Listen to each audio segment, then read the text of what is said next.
Folks, I know we're going to go begin shortly, but there's some of your family and friends that have already joined us online. So I just want to say, from our hearts to yours, we know this is a difficult time, not only going through the loss of your loved one, but having to deal with all the restrictions that you all are dealing with. So I just really sorry that you're going through this. And we're going to do all we can to make sure that those that weren't able to be here are seeing this. We've played the video for the last 10 minutes, so people watch that.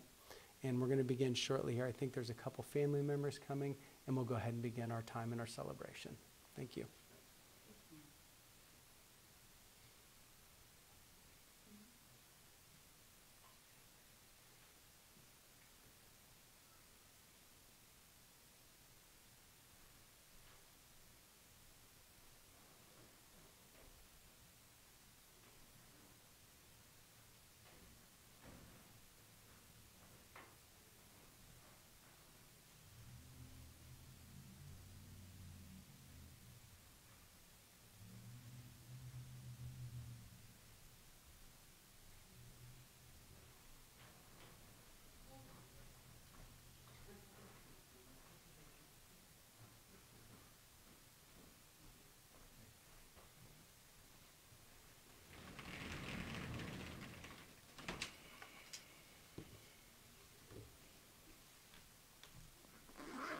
Hello.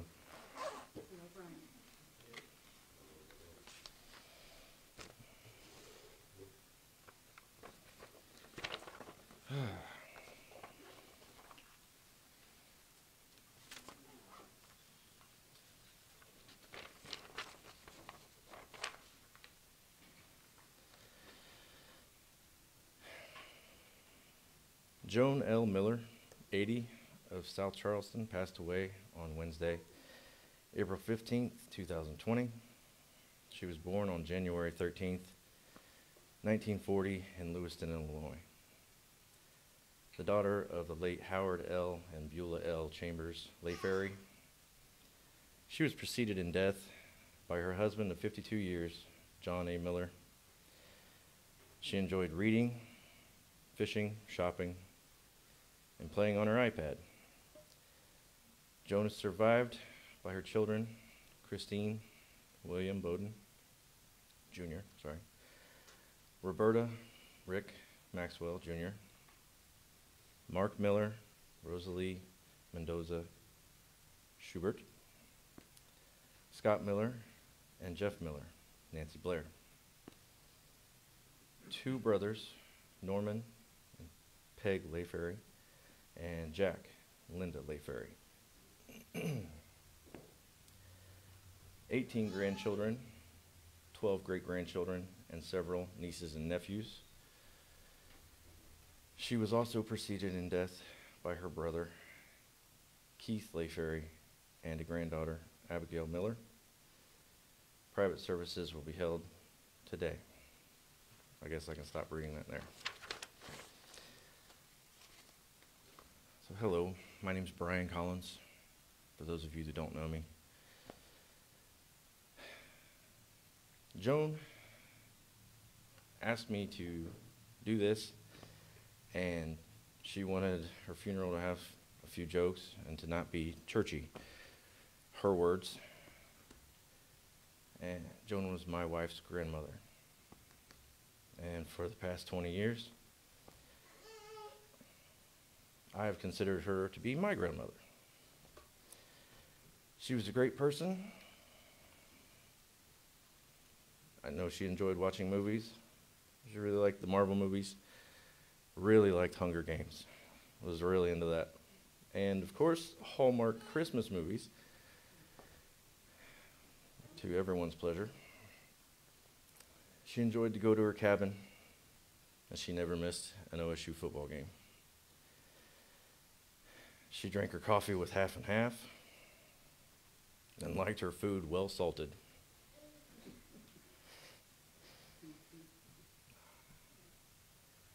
She loved family and having company, especially the grandkids and the great-grandkids. And whenever she answered the phone, on the first ring, she always sounded very happy, to talk to whomever was on the other line, even if they were telemarketers and wrong numbers. It was the same when you'd visit. When she saw you come in, she'd light up. Well, hello.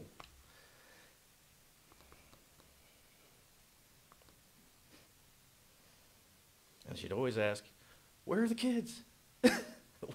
And if you said they're at home, well, why? There's always a problem. Even if you mow the yard, come in just to say hello, ask her if she was doing, how she was doing. Why didn't you bring the kids?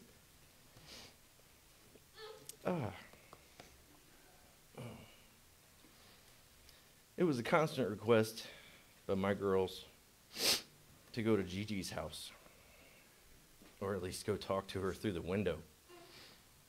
And 5 years ago, we moved in next door, so that made it real easy. I'm very fortunate for that. It became a daily thing.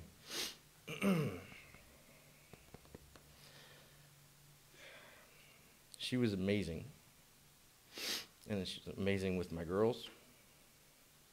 She was the first person to babysit my first daughter, Mara, 2 weeks after she was born.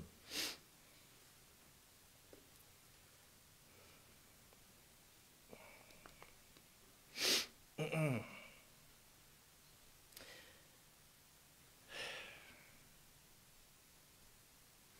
completely missed a sentence.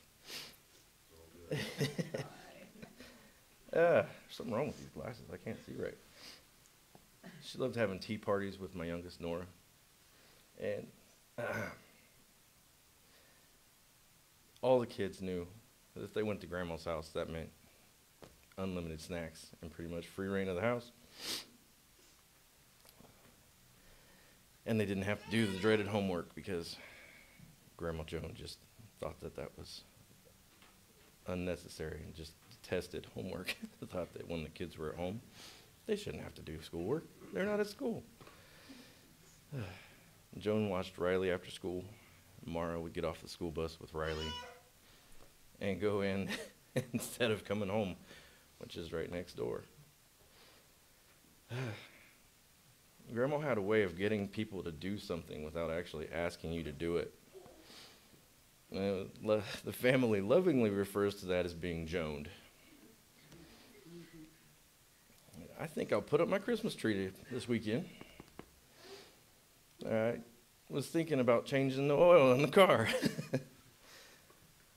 I think I'll fire up the grill and have some brats. She would tell the best stories. Peter Rabbit stories mostly. And she would make them up to be exactly what was going on in your life to help you go through whatever you were going through. I never had her do that with me. That's just what I hear, but I could see that.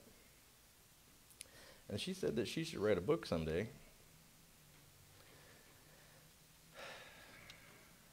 So she did write some words about her life, and I'd like to share that with you now in her own words. We moved from Illinois in 1984.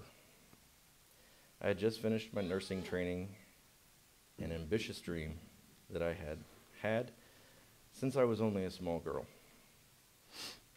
I was 44 years old, and it was my second attempt to fulfill this dream. As it turned out, my first dream was to be a mother. I achieved that goal 5 times, 3 sons and 2 daughters.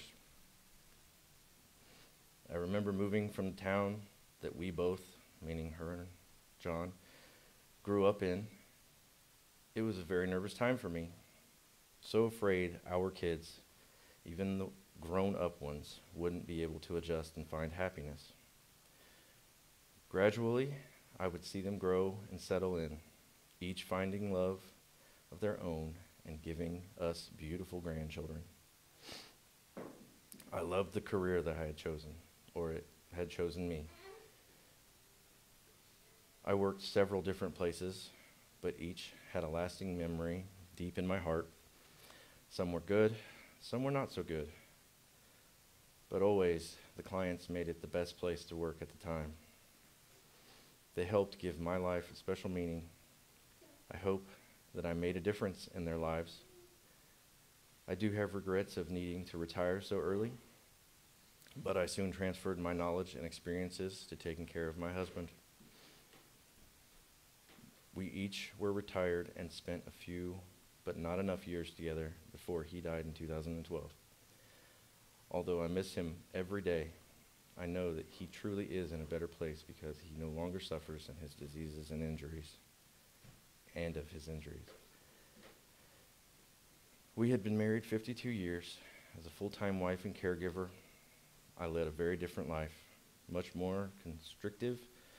Even though I miss our life together, I had a chance to live in another sort of life. I could be more of a mother to my children, a mother adult children need in their life. And I love to watch my grandchildren and great-grandchildren play, live, and grow.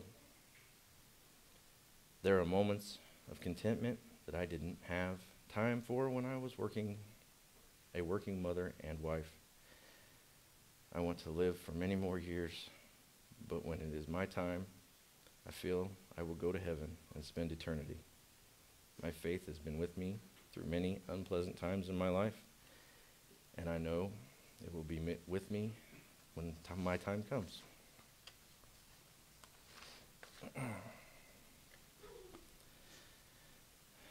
So for a small churchy part of this, I want to read Luke, book 1, 45. And it reads, "Blessed is she that believes that the Lord would fulfill his promises to her." And at this time, I'd like to see if anybody has anything they'd like to say. Any stories, any memories, or just something to say. Please feel free to come up.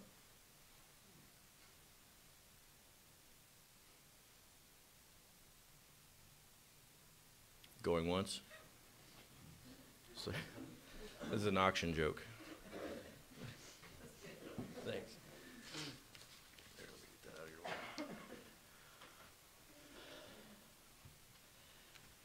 I always thought it was funny whenever we were younger. Grandma would always send out birthday cards and Christmas cards and stuff, and she had a running list and a running poll, so that way she made sure not to miss anybody's birthday. But whenever we moved to Texas, we didn't necessarily get bumped down on that poll, but the mail was always delayed, so our birthday cards were always 2 or 3 days late. And so it just became a running gag every single time that we would talk to her on the phone. "Don't worry, your card's in the mail. Don't worry. Your card's in the mail. It'll be there." And after a while, she just started to stop sending the cards because we thought it was funnier to not receive them and just say they were in the mail the entire time. So, hoping that one of them stays in the mail for a while, and I'm going to miss those phone calls.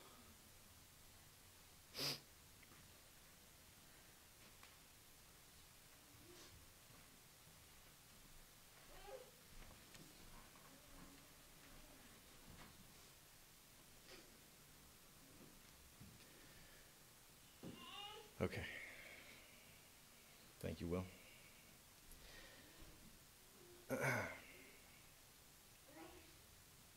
have a small prayer that I'd like to say. Lord, please be with us today as the hardship of losing a prominent piece of the family will be at times extremely difficult.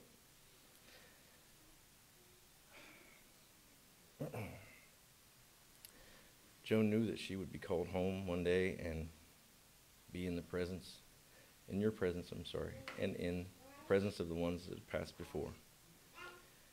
Guide her and just stay with her. In your name, amen.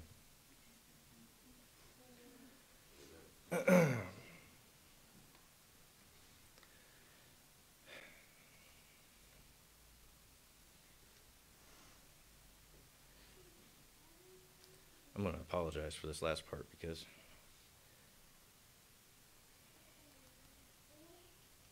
it took me 45 minutes to write these 4 lines.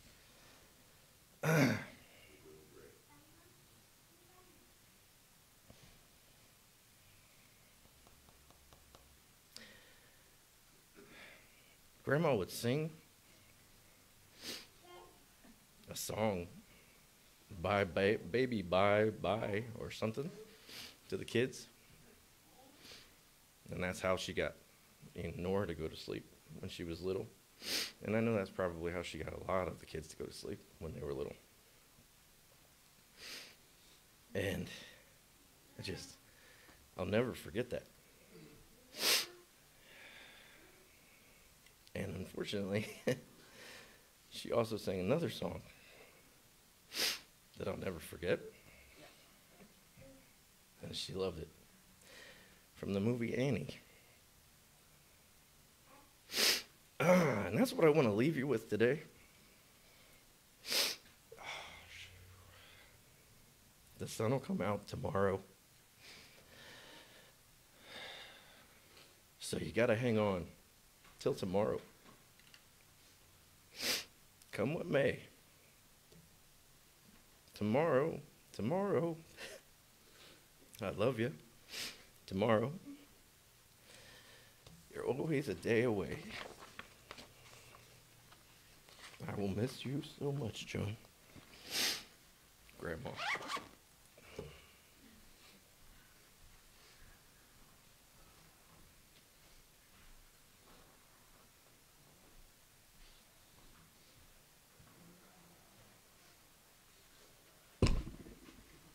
Well done. That had to be difficult, but I like the song of hope at the end that she sang to you. It was wonderful. We want to give you an opportunity to have some time to be at her casket before we go to the cemetery. We'll let you do that. If you're going to be able to service as pallbearers today, if you'd wait in the hallway, we're going to give you some instruction. When we get to the cemetery at Plattsburgh, we're going to kind of be spread out there. I think we got a sound system there as well. It's really windy, the cemetery just called, so we'll be cautious that way too for you. We want you to take your time here. Don't feel rushed at all as you're saying goodbye. And then once we'll go into our cars for a procession to the cemetery.